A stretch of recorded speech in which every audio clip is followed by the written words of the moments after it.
वाटेत टॅक्सी ड्रायव्हरची तब्येत बिघडली. महिलेने त्याला मागच्या सीटवर बसवलं आणि स्वतः असं. महिलेचे देशभरातून कौतुक. नेमकं काय घडलं होतं? ड्रायव्हर घामाघूम झालेला. गाडी रस्त्याच्या मधोमध थांबली आणि महिलेच्या चेहऱ्यावर अचानक भीती स्पष्ट दिसू लागली. पुढे जे घडलं ते ऐकून तुम्हीही थक्क व्हाल.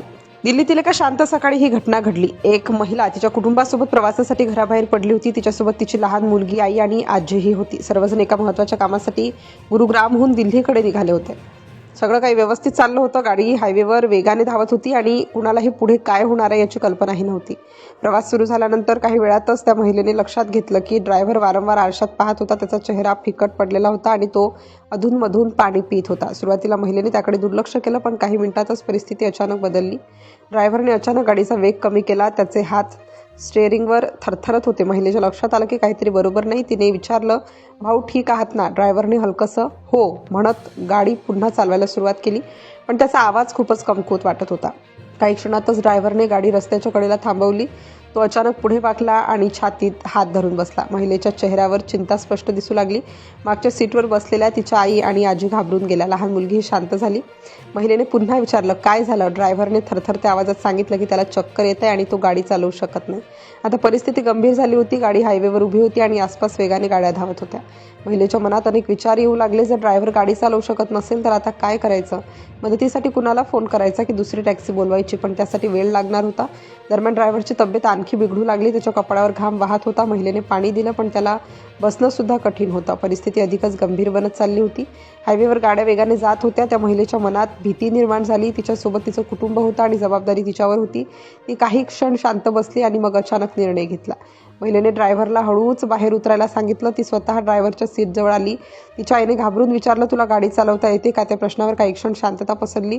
महिलेने काहीच उत्तर दिलं नाही. ती ड्रायव्हरला आधार देत मागच्या सीटवर बसवू लागली. ड्रायव्हर खूप अशक्त झाला होता. त्याला बसवताना ती खूप काळजी घेत होती. गाडीत तणावाचं वातावरण तयार झालं होतं. लहान मुलगी आईकडे पाहत होती. आजी सतत देवाचं नाव घेत होती. रस्त्यावरून जाणारे लोकही कुतूहलाने पाहत होते. महिलेने स्टेअरिंग पकडलं. तिच्या हातात हलकासा कंप होता. ती काही सेकंद शांत बसली. मग तिने खोल श्वास घेतला आणि गाडी सुरू केली. गाडी हळूहळू पुढे सरकू लागली. सुरुवातीला वेग कमी होता, पण काही वेळातच गाडी व्यवस्थित चालू लागली. गाडीत बसलेल्यांनी सुटकेचा निश्वास सोडला. हायवेवर गाडी चालवताना ती पूर्ण लक्ष देत होती. तिच्या चेहऱ्यावर आता आत्मविश्वास दिसत होता. ती सतत ड्रायव्हरची विचारपूस करत होती. काही वेळानंतर परिस्थिती स्थिर झाली. महिलेने जवळच्या सुरक्षित ठिकाणी गाडी थांबवली.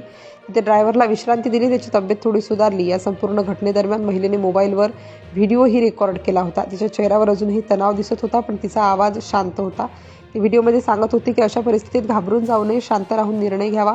तिच्या आवाजात अनुभवाची झलक होती. तिने सांगितलं की प्रवास करताना अशा परिस्थिती येऊ शकतात, त्यामुळे प्रत्येकाने गाडी चालवायला शिकणं किती आवश्यक आहे. व्हिडिओ सोशल मीडियावर पोस्ट केल्यानंतर तो झपाट्याने व्हायरल झाला. लोकांनी तिच्या धाडसाचं कौतुक केलं.